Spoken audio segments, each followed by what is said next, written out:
होगे। आपकी एक तथाकथित ड्रामेबाज मंत्री है। ड्रामेबाज कौन? स्मृति ईरानी। ड्रामेबाज है वो। और क्या आप बता दो कि 60 साल की बुढ़िया को हाँ। पंडित राहुल गांधी जाएंगे ये फिर किस फिर देने? आप महिला विरोधी बात कर रहे हैं। मैं महिला 60 साल की से क्या मतलब है? अच्छा तो उनको वही पसंद है। अब इनको किस उछालता, इनको शिवराज सिंह का किस भरी सभा में नहीं दिखाई देता, प्रधानमंत्री का ये वाला नहीं दिखाई देता, आज जो है जय शाह का ये वाला नहीं दिखाई देता। ये अभद्रता की श्रेणी में ये नहीं आता है? आता है, ये भी तो आता है ना। मणिपुर की घटना को लेकर के इनके दिल में थोड़ा भी दुख नहीं है कि मणिपुर की जनता मारी जा रही है, औरतें नंगी घुमाई जा रही हैं, या मेवात में जो हुआ उससे कुछ लेना देना नहीं है, कुछ भी लेना देना नहीं है। सिर्फ 90 सेकंड माननीय प्रधानमंत्री ने बोला है। जिस तरह से इन्होंने गोधरा करवाया था गुजरात में, सेम उसी तरीके से मणिपुर में करवाया है। केरोसिन छिड़ करके आग लगा दी, मेवात में लगा दिया। इनके आरएसएस और बीजेपी का एजेंडा है कि देश में नफरत की खेती करो और हिंदू मुसलमान, भारत पाकिस्तान, अगड़ा पिछड़ा में लड़ा दो। लोग कहते हैं कि अमृतकाल चल रहा है। अरे अमृतकाल नहीं चल रहा है, मूत्रकाल चल रहा है। मणिपुर में 3 महिलाओं को जो नंगे घुमाया जा रहा था, वो उससे हिंदुस्तान की नाक नहीं कट रही है। आप बताइए, हाथरस में बेटी उस पर बोले, बीजेपी के लोग जो है बलात्कारियों के पक्ष में रैली निकाल रहे हैं, उस पर इन्होंने कुछ बोला?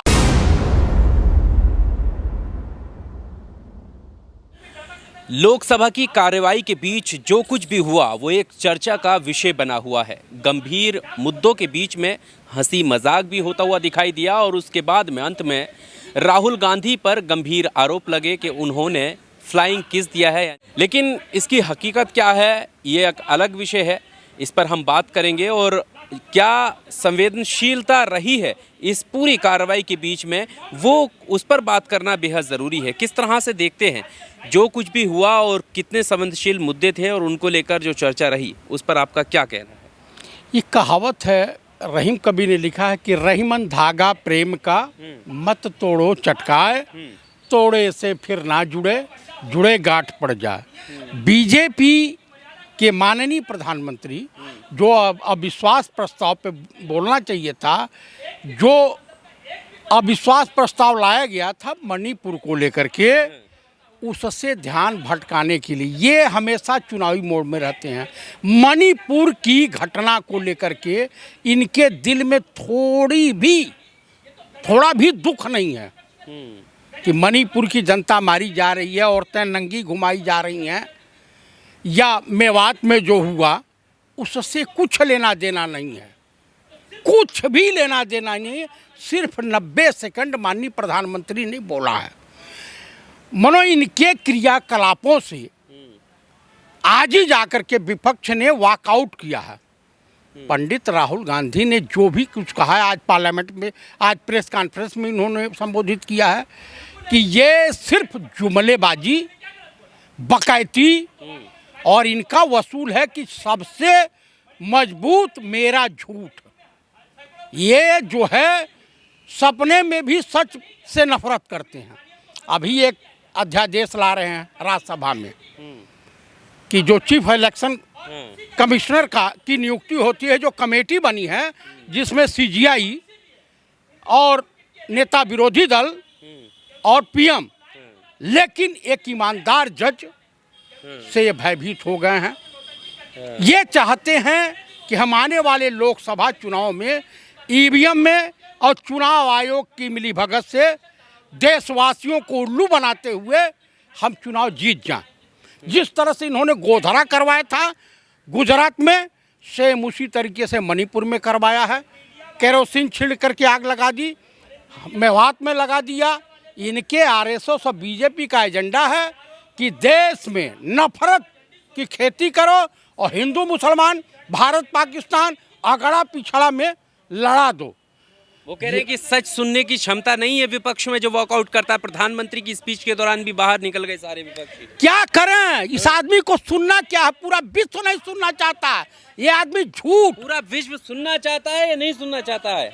मैं आपको बोल रहा हूं कि आप जिस मुद्दे पे बात करनी थी उस मुद्दे पे तो आप बात नहीं करोगे। आपकी एक तथाकथित ड्रामेबाज मंत्री है।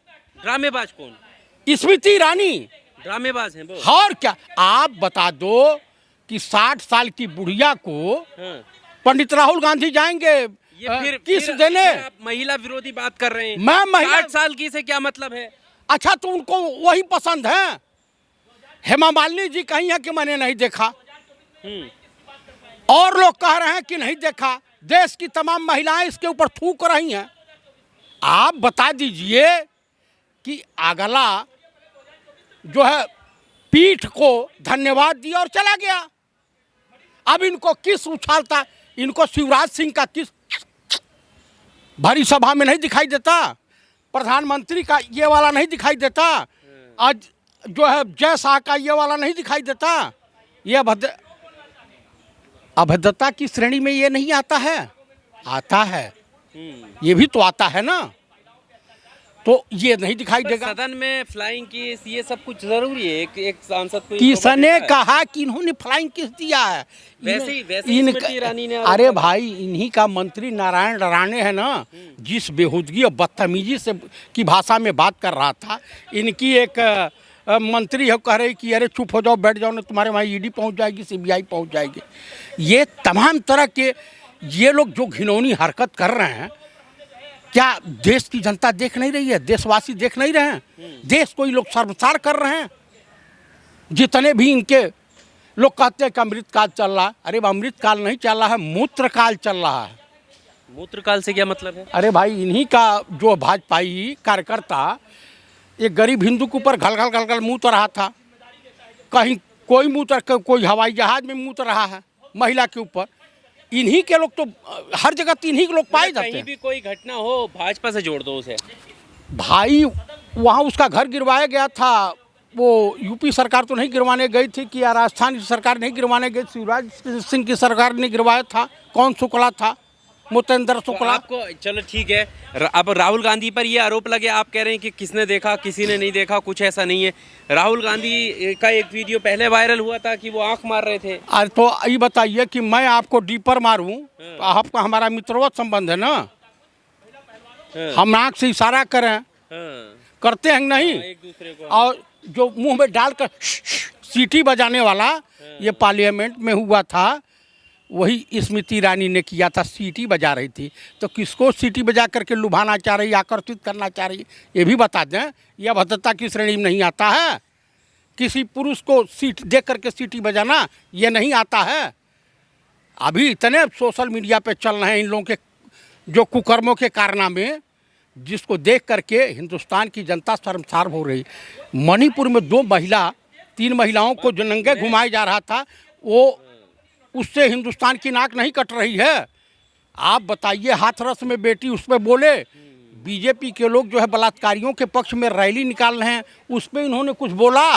पर यही तो अफसोस है कि देश में इस तरह के हालात हैं, बेटियों को नग्न अवस्था में घुमाया जा रहा है। मेवात में देखियो, हरियाणा के अलग अलग जगहों पर क्या क्या कुछ हुआ है, और बहस चल रही है इस बात पर राहुल गांधी ने क्या फ्लाइंग किस कर दिया, किसने क्या बोल दिया। देखिए, देश के मुद्दों से ध्यान भटकाने के लिए मनगढ़ंत आरोप लगाए जा रहे हैं। बीजेपी का चाल चरित्र चेहरा यही है, इसके अलावा और कहीं कुछ नहीं है। रामलला में आएंगे, मंदिर यहीं बनाएंगे, मंदिर से रोजी रोटी मिलती है क्या? अयोध्या आज रहे ध्वंस जा, क्या मतलब है? यहाँ लोगों को रोजगार चाहिए, किसानों की समस्या का समाधान चाहिए, मणिपुर का समाधान चाहिए, मेवात में दंगे फसाद हो रहे हैं उसका समाधान चाहिए। आप बता दीजिए कि ये जो हो रहा है गलत नहीं हो रहा है क्या? आप भी मुझे बता दीजिए, बिल्किस बानो के बलात्कारियों को, हत्यारों को क्या अशोक गहलोत साहब की सरकार ने बरी किया है? बीजेपी की सरकार ने चुनाव से पहले बरी किया। क्यों किया है? इसके पीछे रीजन है कि उन बिरादरी का वोट लेना। तो ये अत्याचार की श्रेणी में नहीं आता। बिल्किस बानो लेडीज नहीं है, बिल्कुल है ना। देखिए, दंगा फसाद होगा, हिंदू मरे, मुसलमान मरे, सिख मरे, ईसाई मरे, मरता तो इंसान है। किसी बच्चे के सर से साया उठ जाता है, किसी बहन की मांग का सिंदूर उजड़ जाता है, किसी माँ की गोद उजड़ जाती है। कितने लोग प्रताड़ित होते हैं, इसको आप नहीं देखते हैं? तो कम से कम पंडित राहुल गांधी ने पार्लियामेंट में सिर्फ एक ही शब्द कहा ना कि मणिपुर जल रहा है, प्रधानमंत्री मौन है। प्रधानमंत्री को इस पर कुछ करना चाहिए। सेना लगा करके, अगर आपकी पुलिस कंट्रोल नहीं कर रही है तो सेना लगा करके उसको करवाना चाहिए। अभी तो मणिपुर है ना, अभी मणिपुर, मेवात, हरियाणा झांकी है, अभी ये सब पूरा हिंदुस्तान जलाएंगे, यही बाकी है। क्या बात कर रहे चुनाव हैं? गंभीर आरोप लगा रहे हैं आपके। अरे भाई, इन्हीं के पार्टी के राज्यपाल रहे हैं सतपाल मलिक। उन्होंने कहा किसी बड़े हिंदू नेता की सब हत्या करा सकते हैं, राम मंदिर पर विस्फोट करा सकते हैं, या काशी विश्वनाथ मंदिर पर विस्फोट करा सकते हैं, या ये मथुरा पे विस्फोट करा सकते हैं। लेकिन अब मुझे चिंता है कि हिंदू हृदय सम्राट सबसे बड़ा नेता कौन है।